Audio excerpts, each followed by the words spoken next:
Hello, this is Dr. Dan. In this video, I'm going to show you how to insert tables and images into a Blackboard discussion post. You may or may not need a snipping tool, like I have in front of you here. You will need, of course, your article that you're capturing the image from, a Word document that you are writing your discussion post in, and then, of course, the actual discussion thread that you'll be inserting that into. So let me show you step by step how to go about doing this. Let's say I'm responding to a discussion and I find that this table right here is something I want to insert into that discussion. What I will do is first I will use the snipping tool to capture this image. There are times when you have images where you can just maybe right click on them and save it as a picture or something like that. It might be a lot easier. But in many cases, if you're reading, for instance, research articles, you cannot do that because it's embedded into the entire article. So you need to capture that image. Here is what I've done. I have captured the image using the snipping tool. Now I want to save this image. So I click Save. Let's go ahead and we'll just call this test image, and I will save that. Now I have this image saved. All right. What do we do next? Well, now we go ahead and we work on our discussion post. So here I've done that. Here's like an example discussion post. You may want to pause this video and read through this. Or it's actually, I created this specifically for this video. You may find some of this information interesting. Now, we want to insert our image right here.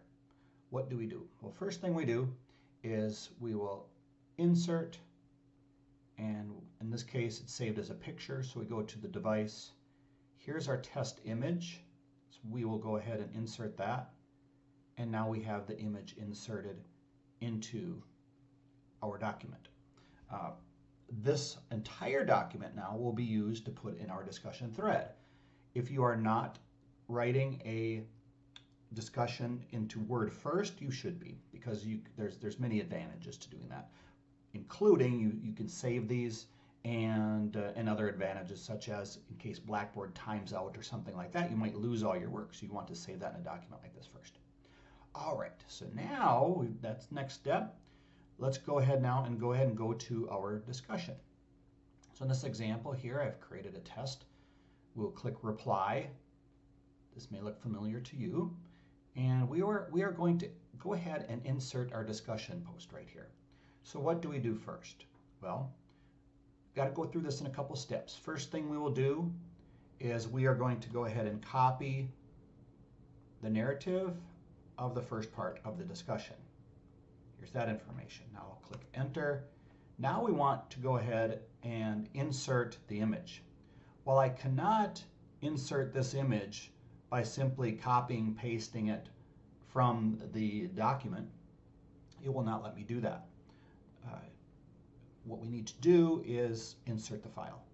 So right over here, this little plus sign, we click that, insert local file, and then we go ahead and here is that image.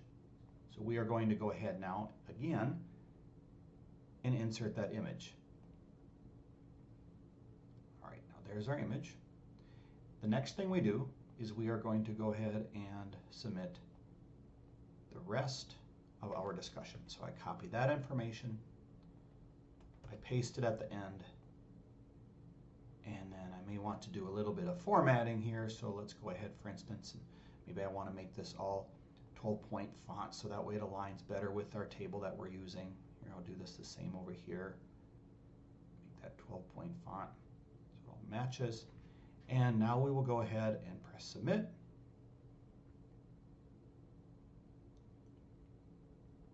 And there is our discussion post, nicely formatted. We have our table in it. And for some reason, something I did not show you, let me go back ahead and edit. Let's say that table you think is just a little too big. Because it's a picture image, you can go ahead like this and you can format the size. And then that maybe will make that a little bit better.